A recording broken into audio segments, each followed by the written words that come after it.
So, good evening, everyone. For tonight, we're gonna tackle the chapter 8, which is the capital budgeting. So, I'm gonna discuss how to calculate the criteria for accepting or rejecting a project. So, this is a very typical capital budgeting problem wherein the manager has to decide whether a project is feasible. The initially outlay of the project is 100,000. The cash flows in next year's will be 50,000, 20,000, 30,000, and 10,000. So find the uh, NPV or the net present value and the IRR or the internal rate of return. Next is the probability index or PI and payback period of the project in the discount rate is 10%. So, mag-start tayo sa year. So, lagay natin dyan. Year. Then, sa kabila naman, yung ating cash flows. Yan.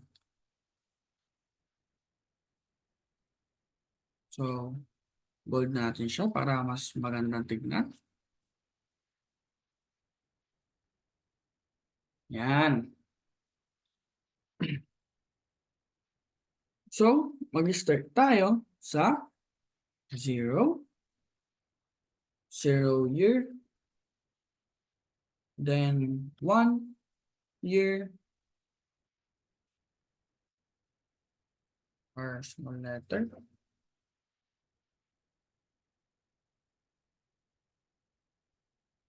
2 years,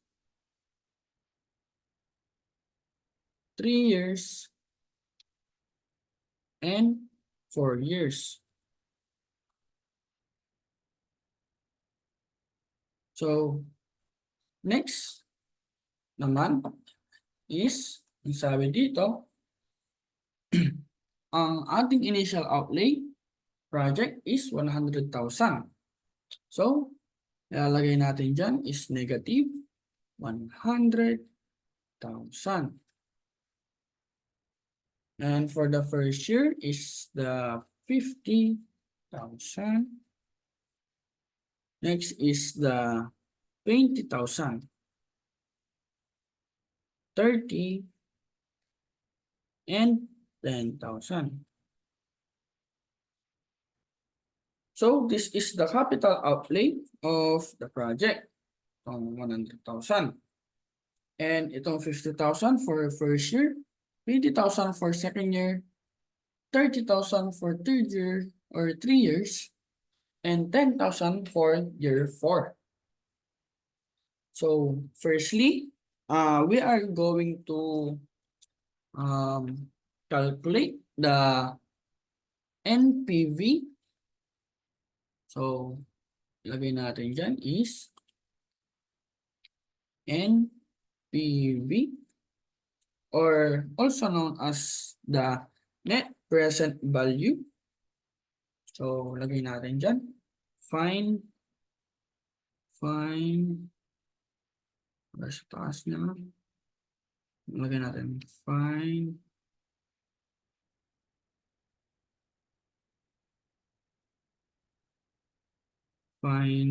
the NPV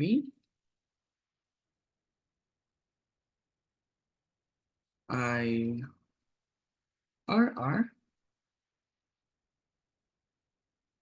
PI and payback period. Yan.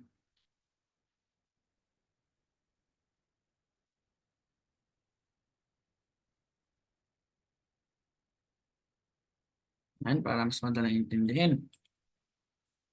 So, ang ating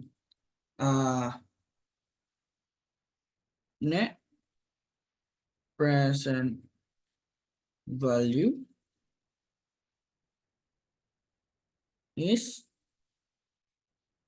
ang ating formula equals NPV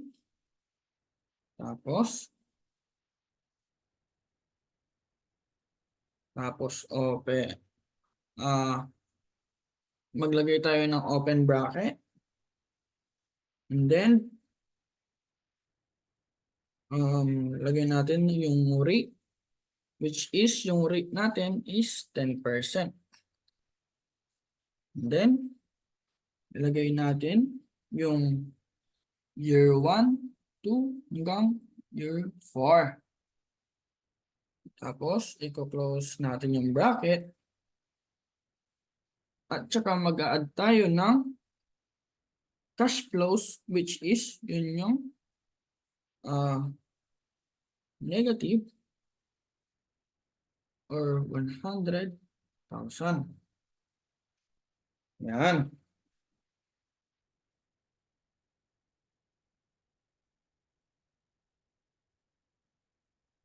So we need to put in the values, which is from year 1 to 4. Kaya ang lalabas dyan is tada! Or ilagay natin decimal 1, 2, dito 1, 2,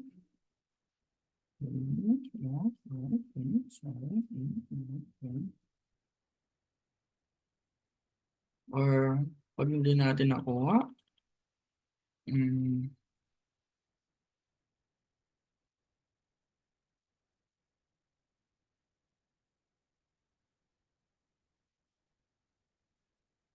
100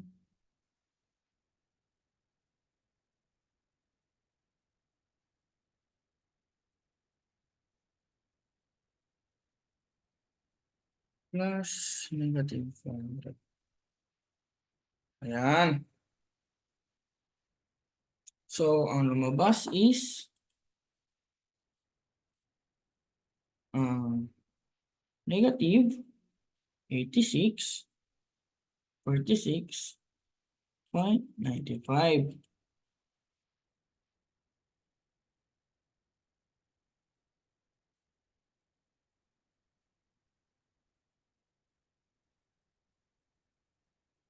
Ayan.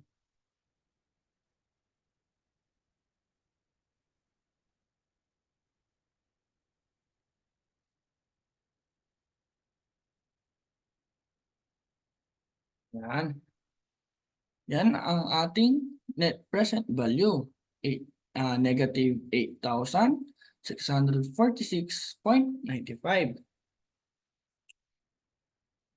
So, next naman natin is we need to calculate the internal rate of return.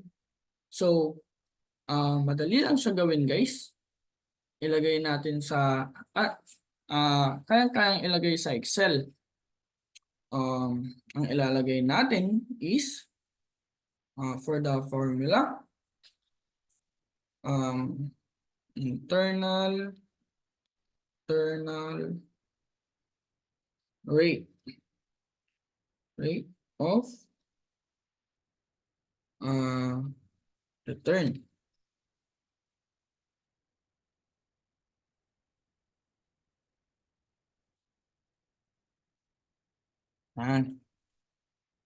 Para sa ating formula, we have equals IRR tsaka open bracket. Tapos, select natin yung all cash flows including yung ating initial outlay. Yan. Tapos, Maglagay tayo ng close bracket, then equals. Ang lumabas is 5 or 9.95. Yan. Nasusundan nyo ba ako, guys? So, pagkatapos ng ating IRR, isusunod natin naman yung ang probability index. So, kailangan natin unahin na i-calculate ang present value of all cash inflows of the project and divided by the initial outlay. So, for the formula, lagyan natin probability index.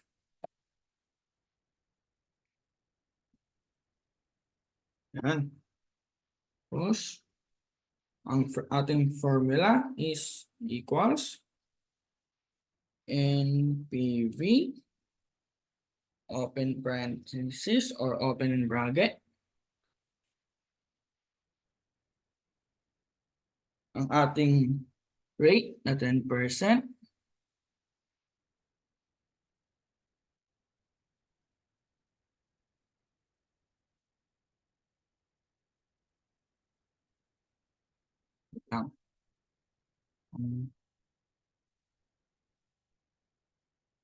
maglagay muna tayo ng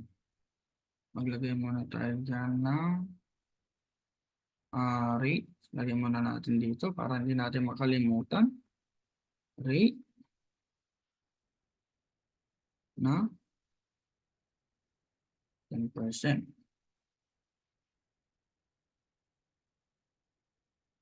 So, ang ating formula sa ating probability index is NPV, open bracket, tapos ilagay natin ang ating 10% na discount rate. And then, ilagay natin yung cash flows from year 1 to 4. Yan. Tapos, close bracket, and then divided by negative 100. Which is itong ating cash flow, 0 year.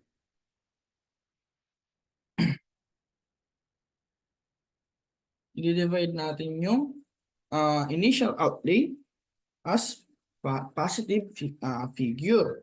So, I will divide it minus 100,000. So, kapag in-enter natin yan, ang lalabas ay negative 91. So, dapat ba negative ang ating ilagay? Hindi, dapat positive yan, guys. Yan. Push enter. Yan. Tapos, lagay natin yung 0.91.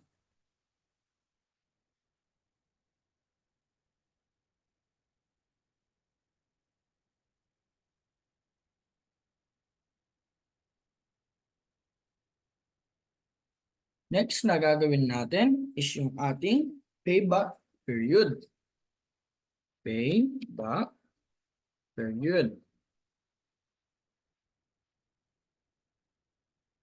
So, dito sa ating payback period will be calculated as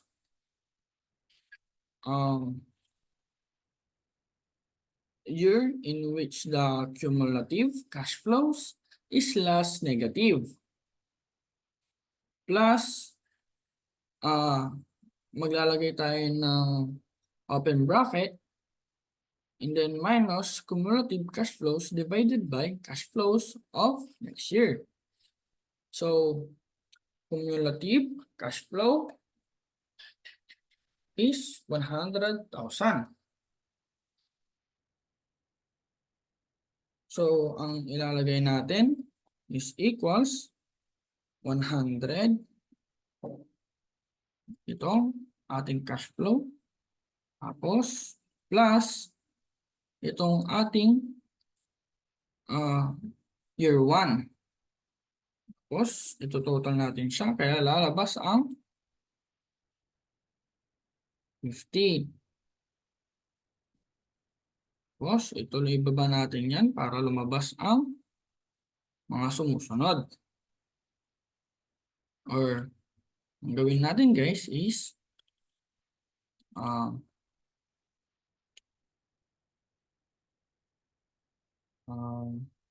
equals 100 plus natapos na yung 50, kaya ang susunod naman natin is yung year 2.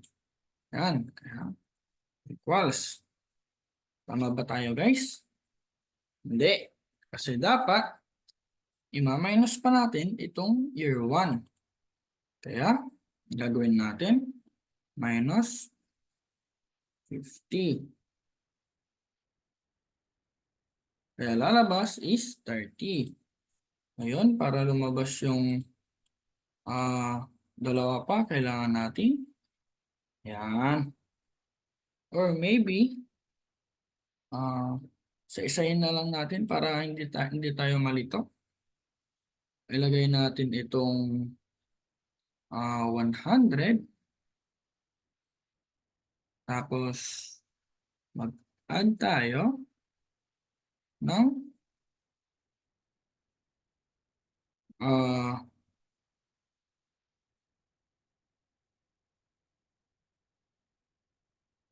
so ang gawin natin kanina is ito 30,000.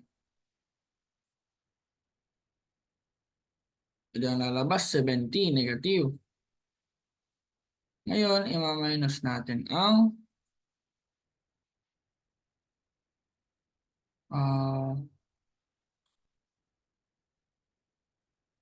i-minus natin ang G15 minus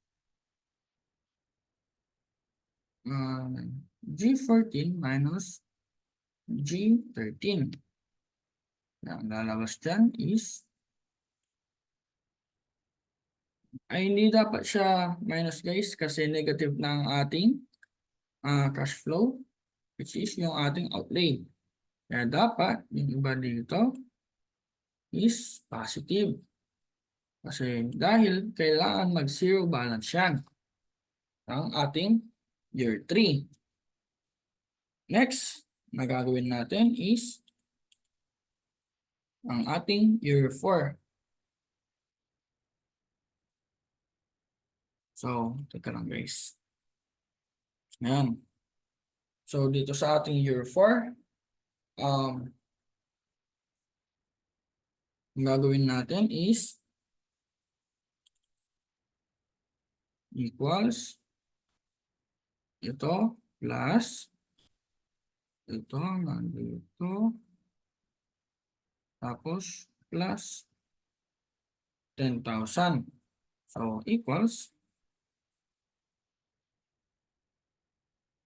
So, hindi siya lumabas guys dahil meron tayong maling ginawa. Kaya lang, ayusin ko lang guys.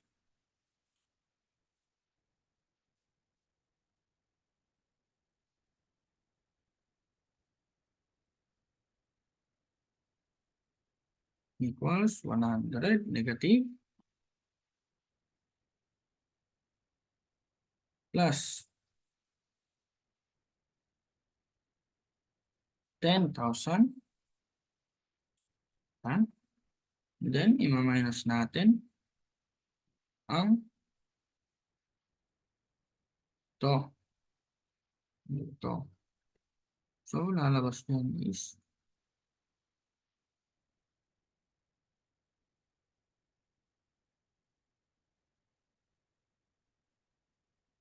equals, dahil pang 4 years na siya, dahil dito sa year 3, nag-zero balance na siya dahil nabawi na ang pagkakalugi ng ating kumpanya. So, ang 4 years na is kumbaga tumubo na ang ating kumpanya. Kaya itong 10,000 is ikakopy na lang natin yan. Yan. Mas malinaw na. So, naintindihan niyo po ba? So, let's go back to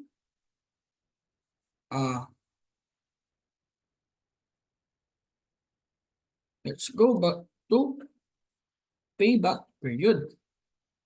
So, ang computation or formula, transfer lang natin to guys. Lagay natin dito. Yan. Oh, hindi siya nakuha. Okay, dyan na lang. Lagyan na lang natin ng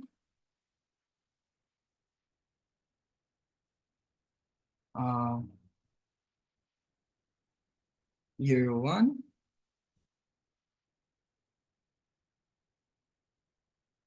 2 years, 3 years, and 4 years.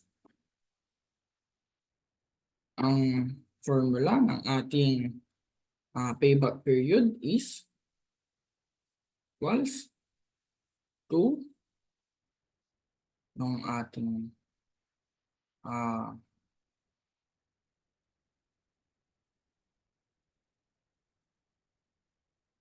2 plus open bracket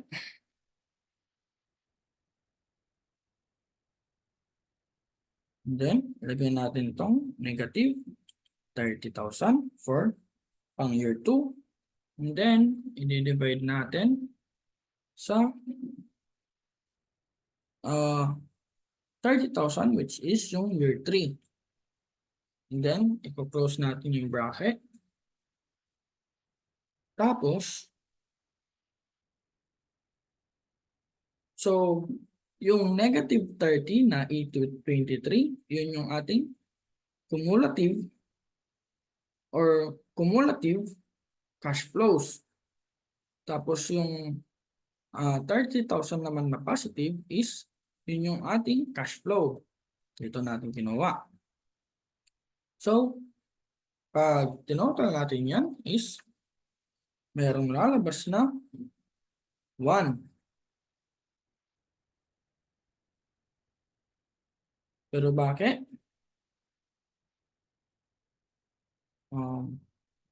Negative.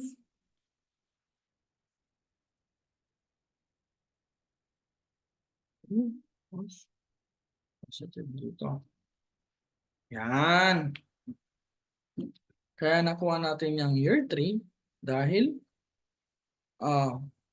kung pag-divide natin ang positive at negative na 30,000, ang lalabas ay 1, tapos i-add natin yung 2, which is yung year 2, kaya lalabas ang 3 years. Okay, malinaw po ba?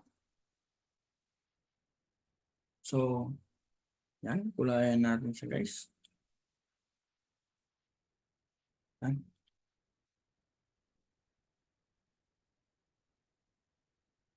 So,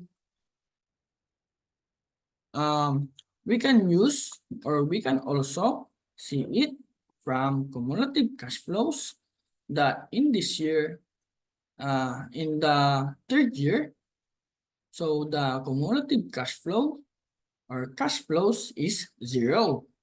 So, ito yung pang ating year 3, which means the initial cost has been fully recovered. Kaya ang ating pang 4 years is ito na ang ating kinita sa ating project or company. Naintindihan po ba? Malinaw? Ganon din po ang gagawin natin sa year